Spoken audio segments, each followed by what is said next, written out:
Samantala, alamin natin ang pinakahuling kaganapan sa Korte Suprema kaugnay ng isinasagawang oral arguments ukol sa PDAF at Malampaya Fund.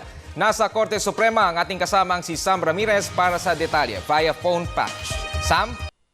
Yes, magandang gabi sa Ralph. Ngayon nga ay isinasagawa ang interpolation or yung pagtatanong ng mga Supreme Court Justices dito sa mga petitioners. Kanina pa nakasalang si Attorney Alfredo Molo III.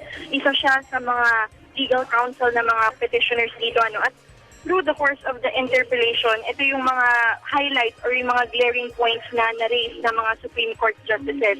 Particular na dyan si Associate Justice Estela Perlas Bernabe. Ang nasabi niya, ang role ng dapat ng mga legislators dito sa kanilang pagbibigay ng PDAF ay dun lang sa allotment sa budget at ang pag-identify ng mga projects through the menu provided by the Department of Budget and Management. Nagkakaroon ng problema kapag yung mga legislators ay nagkakaroon na ng active role doon sa implementation, meaning nag-identify na sila ng mga non-government organizations kung saan dadaan yung kanilang PDAF. Sabi ni Associate Justice Bernabe, ito daw ay ay unconstitutional dahil nakakaroon sila ng executive function.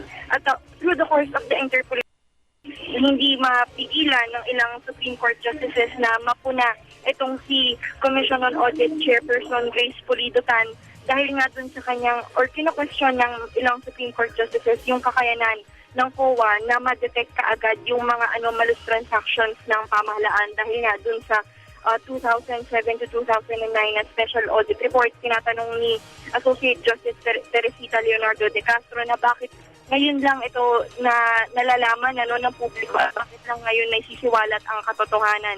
At sa ngayon, sa kasalukuyan, ang nagsasagawa ng interpolation ay si Chief Justice Maria Lourdes Sereno at iniisa-isa nila yung mga provisions kung saan ng PDAF, kung ina-identify nila kung constitutional ba ito o unconstitutional. Samantala ay inaasahan natin na magtatagal pa itong interpolation at nakapag-set na ng date itong Korte Suprema sa iba pang oral arguments na gagawin sa October 10, sa this coming Thursday yan, at sa October 17, next Thursday, dun din gaganapin yung continuation nitong oral arguments. Parehong alas 2 yan ng hapon dito Korte Suprema. At yan ang latest mula dito. Balik sa inyo, Ralph. Okay, Sam? Hello, yes? Isang katanungan lang kasi sinasabi nila na ito daw oral argument ay makasaysayan dahil pinayagan yung audio live streaming. Ngayon, yung mga kasama natin sa media, marami bang may impormasyon ka ba kung marami sa kanila ang nag-hook up para marinig ng publiko ang kaganapan dyan sa oral argument? Yes. Kahit na may audio live streaming, pinagbawal nila yung video. Tsaka ang nakalagay din doon sa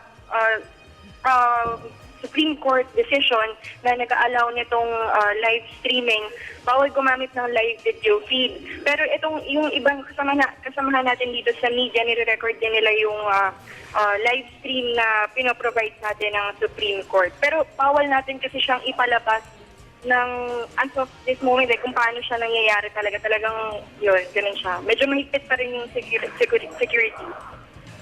Okay, maraming salamat, Sam Ramirez.